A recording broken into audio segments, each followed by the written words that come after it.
और बच्चों, क्या चल रहा है? पढ़ाई चल रही है ना? आज बहुत ही ज़्यादा इंटरेस्टिंग और एक्साइटिंग क्वेश्चन लेके आया हूँ मैं आपके लिए। ये क्वेश्चन आपको एससी वर्मन चैप्टर नंबर 4 में मिल जाएगा। आप इस क्वेश्चन को अटेम्प्ट करो और इसका आंसर मुझे कमेंट करके बताओ। अगर आपने इसका आंसर कमेंट करके बता दिया तो मैं समझ जाऊंगा कि आपकी आईआईटी और नीट की तैयारी बहुत ही अच्छी चल रही है। अदरवाइज आप मेरी चैप्टर नंबर 4 प्लेलिस्ट में जाकर उसके सारे वीडियोस देख सकते हो। उसके बाद आपके सारे कॉन्सेप्ट्स क्लियर हो जाएंगे। चलिए मैं इस क्वेश्चन को अटेम्प्ट करता हूँ और मैं देखता हूँ कि मेरा क्या आंसर आता है। ठीक है बच्चों? सो ये क्वेश्चन बोलता है बच्चों, two spherical bodies each of mass 50 kg are placed at a separation of 20 centimetre. ठीक है, मैंने इसका डायग्राम बना रखा है। Equal charges are placed on the bodies and it is found that the force of pull on this repulsion equals the gravitational attraction in magnitude. Find the magnitude of the charge placed on either of the body. ठीक है बच्चों? So basically यहाँ पे मास दे रखा है दोनों का और चार्ज उनसे पूछा है। दोनों के बीच में डिस्टेंस 20 सेंटीमीटर है। तो मैं इसको बेसिकली मैं सारी चीजें क्या करूंगा, मेट्रिक में मतलब एसआई सिस्टम में सॉल्व करूंगा। सो 20 सेंटीमीटर बच्चों कितना होता है इन मीटर? 1 सेंटीमीटर इसको 10 मिलीमीटर। ठीक है बच्चों, मैं बहुत बेसिक से सॉल्व कर रहा हूँ।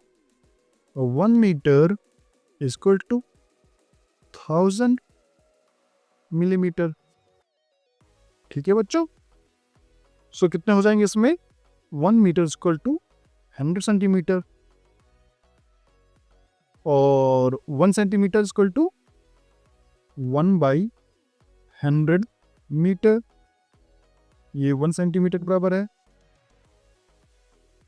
और यहां से हम निकाल लेंगे बच्चों 20 सेंटीमीटर इक्वल टू 20/100 मीटर मतलब 0.2 मीटर। मैंने बहुत ही ज़्यादा डिटेल में इसको सॉल्व किया है ना? लेकिन बच्चों आपको पता ही है 1 मीटर में 100 सेंटीमीटर होता है, तो 20 सेंटीमीटर से इसके लिए 0.2 मीटर होता है। वो आप बहुत ही आसानी से सॉल्व कर सकते हो। लेकिन मैंने फिर भी आपको ऐसे सॉल्व करके दिखाया है सो दैट आप बेसिक से सीखो इस चीज़ों को। क्योंकि क्वेश्चन गलत करना, थोड़ा क्वेश्चन डिले कर देना, मतलब अगर एग्जाम आता है क्वेश्चन को 1 मिनट में सॉल्व करना था, आप 1 मिनट 10 सेकंड 1 मिनट 15 सेकंड में सॉल्व कर लो, लेकिन सही सॉल्व करोगे तो आपका आईआईटी में जाना पक्का है। क्योंकि गलत सॉल्व करने पे तो नंबर कट जाएगा, माइनस में हो जाएगा। लेकिन सही सॉल्व करना बहुत ज़्यादा इंपॉर्टेंट है। एक क्वेश्चन सॉल्व कम सॉल्व करो बट क्वेश्चन सारे सही करो। तो अब बेसिकली मैं अब इसको हटा के मैं सीधे लिख देता हूँ यहाँ पे 20 सेंटीमीटर इक्वल टू 0.2 मीटर। अब हमें बेसिकली इलेक्ट्रोमैग्नेटिक फोर्स और ग्रेविटेशनल फोर्स को बैलेंस करना है दोनों चार्ज के बीच में।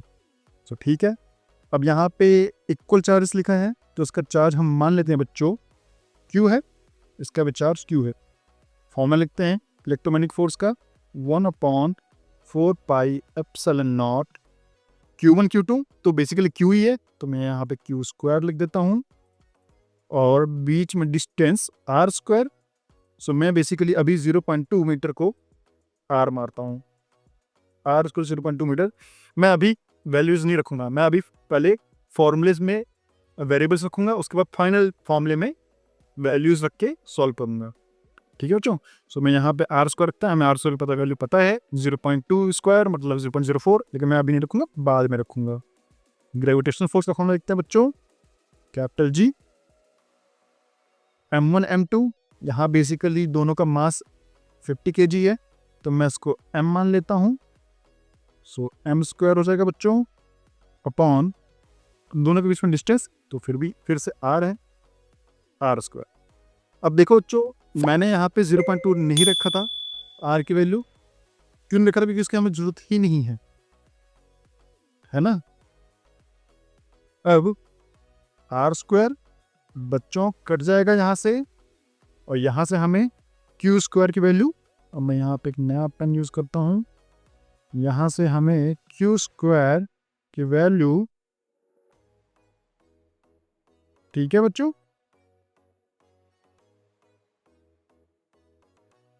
4 pi epsilon naught capital G M square, ये वैल्यू है। अब 4 पाई एप्सिलॉन नॉट की वैल्यू क्या होती है बच्चों, हमें पता है 1/4 पाई एप्सिलॉन नॉट की वैल्यू होती है 9 × 10⁹। तो 4 पाई एप्सिलॉन नॉट की वैल्यू हो जाएगी 1/9 × 10⁹। ठीक है बच्चों। कैपिटल जी की वैल्यू क्या है, जो ग्रेविटेशनल कांस्टेंट है, आपको पता होना चाहिए।